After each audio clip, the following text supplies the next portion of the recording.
Recently, I heard someone say Kenyan music has no culture.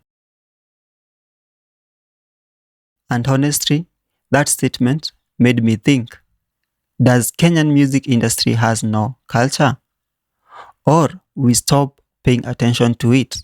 Yesterday, I had the privilege to attend to Kenyan National Archive so that I can know the culture and the history of Kenya.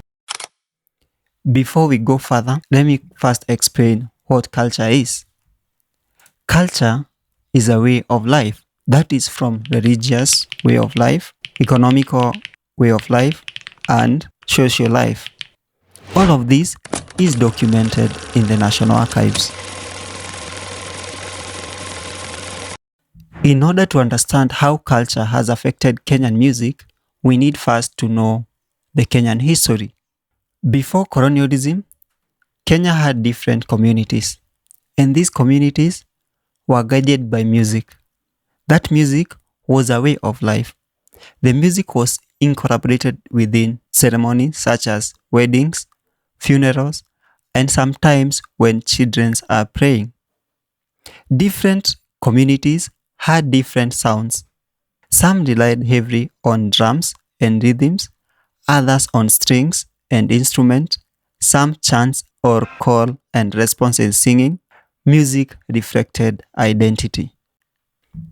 Then came colonialism. Colonial rule changed Kenyan way of life from religion, education, language, and even music itself. Western instruments like guitars became more common. Church hymns influenced melodies, and foreign musical ideas slowly blended into the local music. But history did not stop there. After independence, Kenya became more connected.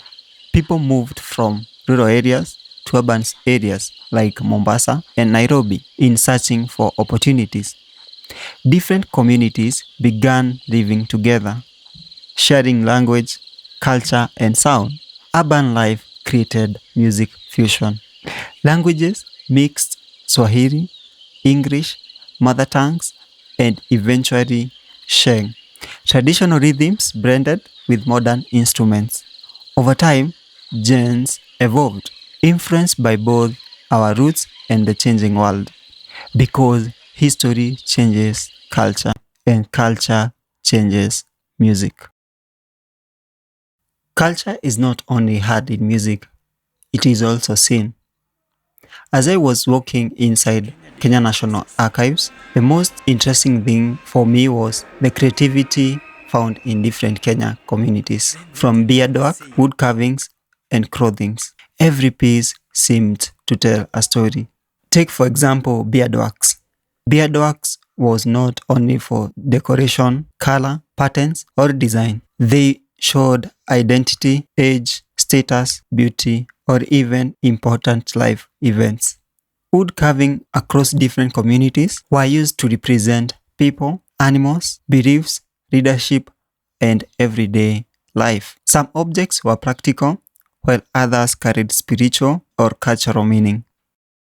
Clothing also told a story. Every community had different styles or unique style, fabrics, ornaments, and ways of dressing that reflected who they were, where they came from, and sometimes even the role in the society. What was interesting while I was there was that culture has always found ways to express itself through how the people wore, what they created, and what they valued. And maybe that is the bigger point. Art has always been a way for people to preserve identity, communicate ideas, and pass stories from one generation to another. Just like art tells stories, music has always carried stories too. There was a part that stood out for me the most, the instruments. As a music producer, that was the best part of that tour. Walking through the archives, I came across different traditional musical instruments from different Kenya communities, and it made me think about how music existed long before studios, laptops, and modern technology.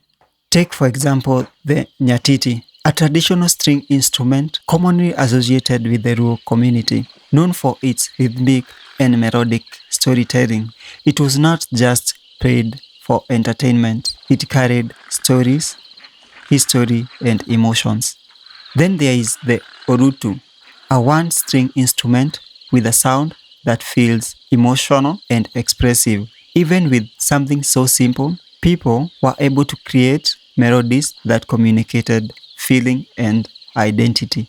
I also saw instruments like the Kayamba, a percussion instrument whose rhythms adds movement and texture to music.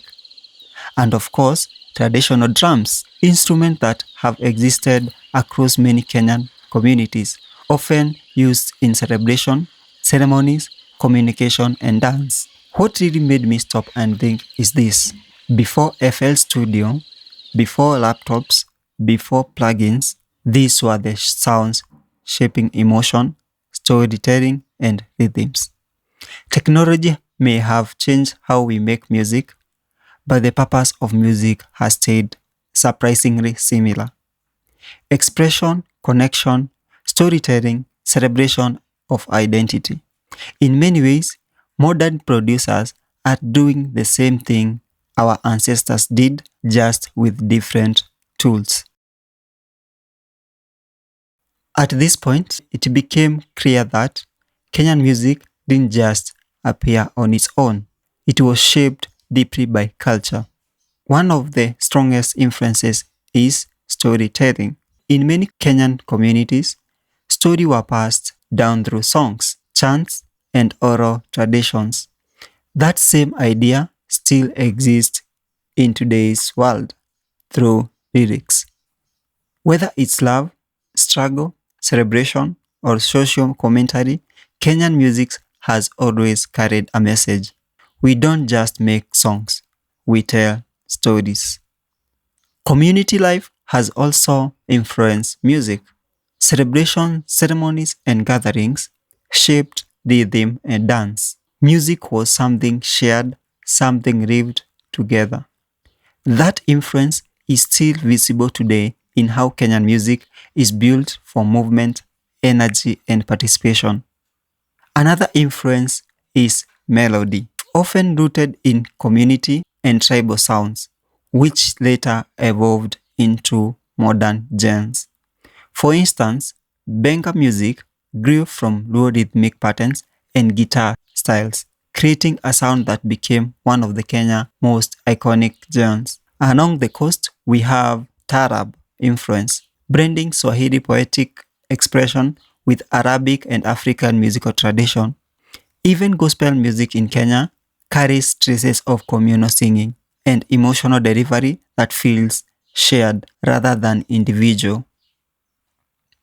In the modern sound, modern Afropop continues this evolution, mixing local identity with global production styles, but still holding on to cultural roots in language and rhythm.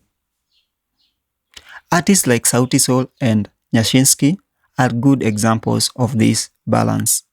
Even newer sounds are still doing the same thing, just in more digital form.